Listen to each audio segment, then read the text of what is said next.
It had been 2 long weeks since I overheard Nana asking Mark if he was in love with Linda. Lydia thought. All her plans were upended when Mark suddenly left on a business trip, robbing her of the chance to strike, but he was finally coming back, and Lydia was determined to be the first person he saw. Catching a glimpse of his car pulling into the driveway from her bedroom window, she dashed off, determined to be the first to greet him.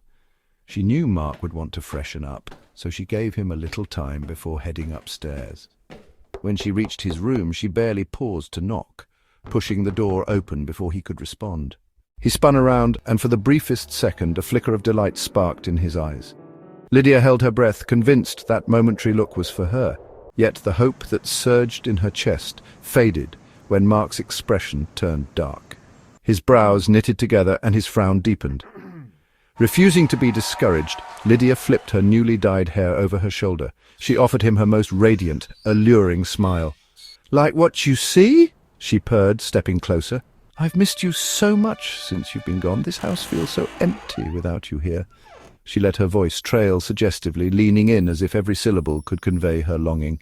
To Lydia, this was the perfect plan. Overwhelm him with compliments, let him bask in her attention. Surely he would be swayed by her beauty and boldness, but Mark remained silent, his eyes as cold as stone. Every time he opened his mouth to speak, Lydia forged on, refusing to let him break her spell. Suddenly, a soft sound behind her made her glance at the door. It had closed, perhaps from a stray draft. She gave it little thought. Her focus remained on Mark. Yet something in the air shifted. He moved in a flash, closing the distance between them. Lydia's heart lurched at the intensity on his face. His expression was terrifying, like she'd crossed some unforgivable line. "Dyeing your hair the same color as your sister's doesn't make you Linda," he growled through clenched teeth looming over her. "And what you just pulled proves you're nothing like her. Let me make this clear. Stay away from me. I can't stand the sight of you after this cheap display. Now get out of my room and stay out." Lydia's pulse hammered in her ears as she swallowed hard. She wanted to retort, to charm him back to her side, but the fury in his eyes silenced her. Feeling the heat of anger flood her veins, she backed away, then hurried downstairs. Once she reached the sanctuary of her own bedroom, she slammed the door, rage sparking at every nerve. How dare he compare me to Linda? She fumed. Pacing in front of the mirror, Lydia reminded herself that she was the prettier, more captivating sister. If Linda and that inconvenient baby weren't here, Mark would see it too.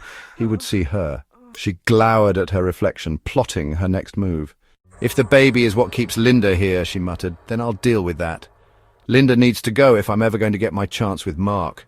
She ran a hand through her hair, her mind whirling. For a moment, a sliver of doubt flickered. What she was considering could be dangerous, even cruel, but the thought of losing Mark, of him choosing Linda instead, was more unbearable than any risk. She pulled out her phone, scrolling until she found a familiar name. Joseph.